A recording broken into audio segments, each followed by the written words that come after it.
Hello all, good morning. Welcome to Kerala stock market guide. അപ്പോൾ last trading day ആണ് ഈ ആഴ്ചയിലെ പ്രീ മാർക്കറ്റ് സെഷനിലേക്ക് നമുക്ക് പോകാം. ആൻഡ് നാളെ തന്നെ നമ്മൾ ഈ ആഴ്ചയിലെ വീക്ക്ലി വീഡിയോസും അടുത്ത ആഴ്ചയിലേക്കുള്ള സ്റ്റോക്സിൻ്റെ ഡീറ്റെയിൽസ് ഞാൻ നാളെ തന്നെ ഇടുന്നതായിരിക്കും. ഓക്കെ, അപ്പോൾ നമുക്ക് ആദ്യം ഗ്ലോബൽ മാർക്കറ്റ് ഒന്ന് അനലൈസ് ചെയ്യുമ്പോഴത്തേക്ക് ഡോ ജോൺസിൻ്റെ ഫ്യൂച്ചർ നിലവിൽ 200 പോയിന്റ് സബ്സൈഡ് ട്രേഡ് ചെയ്യാൻ S&Pയുടെയും നാസ്ഡാക്കിൻ്റെയും ക്ലോസിംഗും മികച്ചതായിരുന്നു. സോ കുറച്ച് ദിവസത്തിന് ശേഷം പോസിറ്റീവായിട്ടുള്ള ക്ലോസിംഗ് US മാർക്കറ്റ്സ് നമുക്ക് കാണാൻ കഴിഞ്ഞിട്ടുണ്ട്. യൂറോപ്യൻ മാർക്കറ്റ്സ് പരിശോധിക്കുമ്പോഴത്തേക്കും CAC ആൻഡ് DAX പോസിറ്റീവിൽ ട്രേഡ് ചെയ്യുന്നു. FTSE 11 points downside trade ചെയ്യുകയാണ്. And straight to Asian markets നമുക്ക് പരിശോധിക്കുമ്പോഴത്തേക്കും മനസ്സിലാവുന്നത് ഗിഫ്റ്റ് നിഫ്റ്റി നിലവിൽ 39 point downside upside trade ചെയ്യുകയാണ്. അതായത് പോസിറ്റീവ് നോട്ടിലാണ് ഗിഫ്റ്റ് നിഫ്റ്റി ട്രേഡ് ചെയ്യുന്നത്. സോ മേ ബി നമുക്കൊരു ഫ്ലാറ്റ് ഓപ്പണിംഗ് ആണ് ഞാൻ പ്രതീക്ഷിക്കുന്നത് മാർക്കറ്റിൽ. അത് തിരിച്ചു മാറാം, ഇനിയും ടൈമുണ്ട്. നിക്കി നോക്കുകയാണെങ്കിൽ 5% അപ്പാണ്. സ്ട്രേറ്റ് ടൈംസ് 39 പോയിന്റ്സ് ഡൗൺ സൈഡിലാണ്. ഹാങ്സങ് 50 പോയിന്റ്സ് അപ്പ് സൈഡിലാണ്. തായ്വാൻ വെയ്റ്റഡ് ന്യൂട്രൽ രീതിയിൽ ട്രേഡ് ചെയ്യുന്നു. ആൻഡ് കോസ്പി 16% അപ്പാണ്. വളരെ മികച്ച ഒരു ട്രേഡിംഗ് ആണ് കോസ്പി നടത്തിക്കൊണ്ടിരിക്കുന്നത്. അതിന്റെ പ്രധാന കാരണം കുറച്ച് ദിവസത്തെ മാർക്കറ്റ് ക്രാഷ് നിങ്ങൾക്ക് എല്ലാവർക്കും അറിയാമായിരിക്കും. കോസ്പി കമ്പോസിറ്റ് ഇൻഡെക്സ് നമ്മൾ പരിശോധിക്കുമ്പോൾ നിങ്ങൾ നോക്കിയാൽ മതി, അത്യാവശ്യം നല്ല രീതിയിൽ ട്രേഡ് ചെയ്യുകയാണ്. അപ്പോൾ നമ്മുടെ നിഫ്റ്റിയും അതേപോലെയൊക്കെ തന്നെ ഏഷ്യൻ മാർക്കറ്റ്സിന്റെ സ്ട്രെങ്ത് റിഫ്ലക്ട് ചെയ്യുമെന്ന് നമുക്ക് പ്രതീക്ഷിക്കാം. ഓക്കെ, 15 മിനിറ്റ് ചാർട്ടിലേക്ക് നിഫ്റ്റിയിൽ ഞാൻ പോവുകയാണ്. നിഫ്റ്റിയിൽ നിങ്ങൾ ശ്രദ്ധിക്കുക, നമ്മുടെ ലെവൽസ് വരയ്ക്കേണ്ടത് എത്ര ഇമ്പോർട്ടൻ്റ് ആണെന്ന് നിങ്ങൾ മനസ്സിലാക്കേണ്ട കാര്യമാണ്. കണ്ടില്ലേ, മാർക്കറ്റ് ഇവിടുത്തെ വളരെ ശ്രദ്ധയോടെ ശ്രദ്ധിക്കുക. കഴിഞ്ഞ ദിവസത്തെ ഒരു ഡേ ഹൈയിൽ മാർക്കറ്റ് റെസിസ്റ്റൻസ് എടുക്കുന്നു, ആ ഡേ ഹൈ ബ്രേക്ക് ചെയ്യുന്നു, തിരിച്ച് ഡേ ഹൈക്ക് താഴെ വരുന്നു. കണ്ടില്ലേ, ടോട്ടൽ മാർക്കറ്റിൽ എന്ത് ചെയ്തു?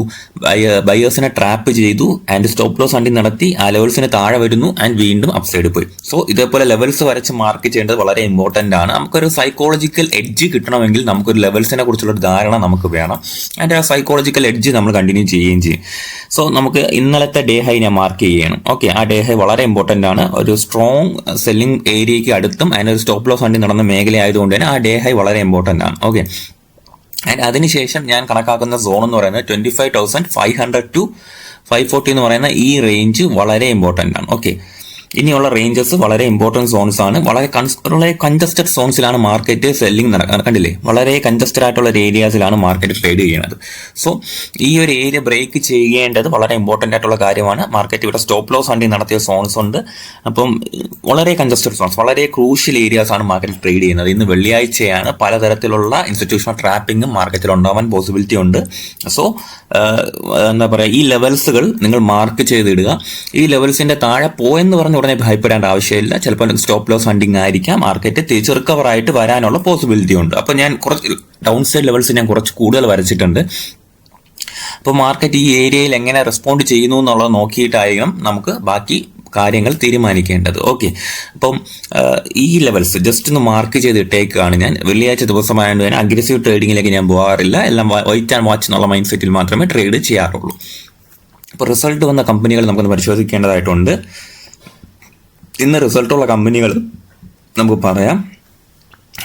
Maruti Suzuki, Bajaj Finserv, ITC, Sun Pharmaceuticals, IOC, GAIL, Shree Cement, Bajaj Holdings, ABB India, Aadhar Housing Finance, Aditya Birla Capital, Clean Max Enviro, Dixon Technologies, Glenmark Pharmaceuticals, National Aluminium Company, Narayana Hrudayalaya, Shadowfax and Urban Company റിസൾട്ടുകൾ വരുന്നുണ്ട്. Okay, August 1 നാളെ വരുന്ന കമ്പനികൾ എന്ന് പറഞ്ഞാൽ Divi's Laboratories, Aditya Birla Lifestyle Brands, APL Apollo Tubes, Clean Science and Technology, Epack Prefab Technologies, Gujarat Ambuja Exports, light view, Muthoot Finance and Utkarsh Small Finance ബാങ്കിന്റെ റിസൾട്ടുകൾ August 1 വരുന്നുണ്ട്.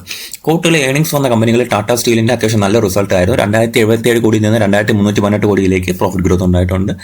റവന്യൂ ഇൻക്രീസ് ചെയ്തിട്ടുണ്ട്. എക്സെപ്ഷണൽ ലോസ് സ്റ്റാൻഡ്സ് അറ്റ് 345 കോടി വിസസ് ലോസ് ഓഫ് 132 കോടി. Bajaj ഫിനാൻസിന്റെ profit growth കൂടിയിട്ടുണ്ട്. Net interest income കൂടിയിട്ടുണ്ട്. പിന്നെ Swiggy better performance ആണ്. 1197 കോടിയിൽ നിന്നും ലോസ് കുറച്ച് 791 കോടിയിലേക്ക് എത്തി. റവന്യൂ ഇൻക്രീസും ചെയ്തിട്ടുണ്ട്. മാസ്റ്റർകാർഡിന്റെ ആണെങ്കിൽ പ്രോഫിറ്റ് സർജ് ചെയ്തു, റവന്യൂ ഇൻക്രീസ് ചെയ്തിട്ടുണ്ട്. നല്ല ന്യൂസ് ആണുള്ളത്. ടൊറന്റ് ഫാർമസ്യൂട്ടിക്കൽസിന്റെ പ്രോഫിറ്റും റവന്യൂ ഇൻക്രീസ് ചെയ്തിട്ടുണ്ട്. പ്രീകോളിന്റെ പ്രോഫിറ്റ് നല്ല രീതിയിൽ കൂടിയിട്ടുണ്ട്. LIC ഹൗസിംഗ് ഫിനാൻസിന്റെ പ്രോഫിറ്റ് കൂടിയിട്ടുണ്ട്. ചെമ്പൽ ഫെർട്ടിലൈസേഴ്സിന്റെ പ്രോഫിറ്റ് സ്ലൈറ്റ്ലി കുറഞ്ഞു, റവന്യൂ ഡിക്ലൈൻ ചെയ്തിട്ടുണ്ട്. ഗ്ലോബൽ ഹെൽത്തിന്റെ പ്രോഫിറ്റ് സ്ലിപ്പ് ചെയ്തിട്ടുണ്ടെന്നുള്ള ന്യൂസ് ഉണ്ട്. റവന്യൂ ഗ്രോത്ത് ഉണ്ടായിട്ടുണ്ട്. ഡേറ്റ പാറ്റേൺസിന്റെ ആണെങ്കിൽ profit drops to 22.1 crores versus 25.5 crores. Aarti ഇൻഡസ്ട്രീസിൻ്റെയാണ് വളരെ മികച്ച റിസൾട്ട് ഉള്ളത്. പ്രോഫിറ്റ് സൂംസ് 260.5%, അത് 155 കോടിയിലേക്ക് വർദ്ധിച്ചു 43 കോടിയിൽ നിന്നും. റവന്യൂ ഇൻക്രീസ് ചെയ്തിട്ടുണ്ട്. റെയിൻബോ ചിൽഡ്രൻസ് മെഡിക്കെയർ ഉണ്ട്, സാറ്റിൻ ക്രെഡിറ്റ് കെയർ നെറ്റ്വർക്ക്സ് ഉണ്ട്. നല്ല റിസൾട്ടാണ് വന്നിട്ടുള്ളത്. വളരെ 42 കോടിയിൽ നിന്ന് 120 കോടിയിലേക്കാണ് സാറ്റിൻ്റെ റിസൾട്ട് മാറിയത്. നെറ്റ് ഇൻട്രസ്റ്റ് ഇൻകം കൂടിയിട്ടുണ്ട്. തെർമാക്സ് നല്ല റിസൾട്ട് പ്രതീക്ഷിച്ചതാണ് ഞാൻ. 152 കോടിയിൽ നിന്ന് 25 കോടിയിലേക്ക് നല്ല രീതിയിലുള്ള ഡൗൺ സൈഡ് വരാൻ പോസിബിലിറ്റി ഉണ്ട്. GNG ഇലക്ട്രോണിക്സിന്റെ ആണെങ്കിൽ പ്രോഫിറ്റ് സർജ് ചെയ്തിട്ടുണ്ട്, റവന്യൂ ഇൻക്രീസ് ചെയ്തിട്ടുണ്ട്. AWL agri business profit surge ചെയ്തിട്ടുണ്ട്, റവന്യൂ ഗ്രോത്ത് വന്നിട്ടുണ്ട്. റെയിൽടെൽ കോർപ്പറേഷൻ ഓഫ് ഇന്ത്യ എന്ന് പറഞ്ഞാൽ 66 കോടിയിൽ നിന്നും 65 കോടിയിലേക്ക് സ്ലൈറ്റ്ലി ഒരു ഡിക്ലൈൻ ആണ് വന്നിട്ടുള്ളത്. പിന്നെ ഉള്ളൊരു ബാഡ് റിസൾട്ട് വന്നിട്ടുള്ളത് ന്യൂക്ലിയർ സോഫ്റ്റ്വെയറിൻ്റെയാണ്. അതായത് 35 കോടിയിൽ നിന്ന് 23 കോടിയിലേക്ക് പ്രോഫിറ്റ് ഡൗൺ സൈഡ് വന്നിട്ടുണ്ട്. ഓക്കെ, ഇത്രയൊക്കെയാണ് റിസൾട്ട് വന്ന കമ്പനികളിൽ നമ്മൾ ശ്രദ്ധിക്കേണ്ട ന്യൂസസ്. ആസ്ട്രോ മൈക്രോവേവ് പ്രൊഡക്ട്സിന് ഒരു ഓർഡർ കിട്ടിയിട്ടുണ്ട്. 2025 കോടിയുടെ ഓർഡറാണ് കിട്ടിയിട്ടുള്ളത്. HAL നിന്നാണ് വന്നിട്ടുള്ളത്. പിന്നെ നവീൻ ഫ്ലൂർ എന്ന് പറയുന്നത് defence research and development organisation, അതായത് DRDOയുമായിട്ട് ചേർന്ന് ഒരു ഡിഫൻസ് അഗ്രിമെന്റ് സൈൻ ചെയ്തിട്ടുണ്ട്. ബൾക്ക് മാനുഫാക്ചർ ചെയ്യാനാണ്. എന്താണ്? സോഡിയം ബോറോഹൈഡ്രേറ്റ് എന്ന് പറയുന്നതാണ്. ഒരു മിശ്രിതം ഉണ്ടാക്കാനാണ്, ബൾക്കായിട്ട് ഉണ്ടാക്കാനുള്ള ഇതാണ് ചെയ്തിട്ടുള്ളത്. ഒരു ക്രിട്ടിക്കൽ ഡിഫൻസ് മെറ്റീരിയൽ ആണ്. ഓക്കെ, അപ്പം അതിന്റെ നല്ല പോസിറ്റീവായിട്ടുള്ള ന്യൂസസ് ഉണ്ടാവാം. ഓക്കെ, പിന്നെ എൻ്റെ വാച്ച് ലിസ്റ്റിലുള്ള വേറൊരു സ്റ്റോക്ക് ഞാൻ പറയാം. സ്റ്റൗക്രാഫ്റ്റ് ഞാൻ പ്രോഫിറ്റ് എടുത്തിട്ടുള്ള സ്റ്റോക്കാണ്. ബട്ട് വീണ്ടും നല്ല ഒരു റേഞ്ച് ബൗണ്ട് മാർക്കറ്റിൽ നല്ല രീതിയിൽ ട്രേഡ് ചെയ്യുന്ന ഒരു സ്റ്റോക്കാണ് സ്റ്റൗക്രാഫ്റ്റ്. എൻ്റെ വാച്ച് ലിസ്റ്റിൽ ഞാൻ ഇട്ടിട്ടുണ്ട്. അപ്പം ടെലിഗ്രാം ഗ്രൂപ്പിൽ ജോയിൻ ചെയ്യാത്തവർ ജോയിൻ ചെയ്തേക്കുക. അപ്പോൾ അതിൽ ഞാൻ മാക്സിമം അപ്ഡേറ്റുകൾ തരാൻ ശ്രമിക്കുന്നുണ്ട്. ആൻഡ് നിങ്ങൾക്ക് പേഴ്സണലി നിങ്ങൾക്ക് മെസ്സേജ് ചെയ്യണമെങ്കിൽ മെസ്സേജ് ചെയ്യാവുന്നതാണ്. പിന്നെ ഞാൻ വാച്ച് ചെയ്യുന്നത് IFCA ആണ്. നല്ലൊരു ബുള്ളിഷ് എൻഗൾഫിംഗ് ക്യാൻഡിൽ കണ്ട് കഴിഞ്ഞ 2 ദിവസമായിട്ട് ബ്രേക്ക് ഔട്ട് റേറ്റസ്റ്റ് കാൻഡിഡേറ്റ് ആയിട്ട് ഞാൻ കണക്കാക്കുന്ന ഒരു സ്റ്റോക്കാണ്. സോ IFCA എനിക്ക് വലിയ പ്രതീക്ഷകളുള്ള കമ്പനിയാണ്. IFCA ഞാൻ പഠിച്ചുകൊണ്ടിരിക്കുകയാണ്. കൂടുതൽ ടെക്നിക്കൽസും ഫണ്ടമെന്റൽസും എല്ലാം നമ്മൾ അപ്ഡേറ്റ് ചെയ്യുന്നതായിരിക്കും. നല്ലൊരു ട്രെൻഡ് ആൻഡ് സപ്പോർട്ടോട് കൂടി മാർക്കറ്റ് റിയാക്ട് ചെയ്യുന്നു.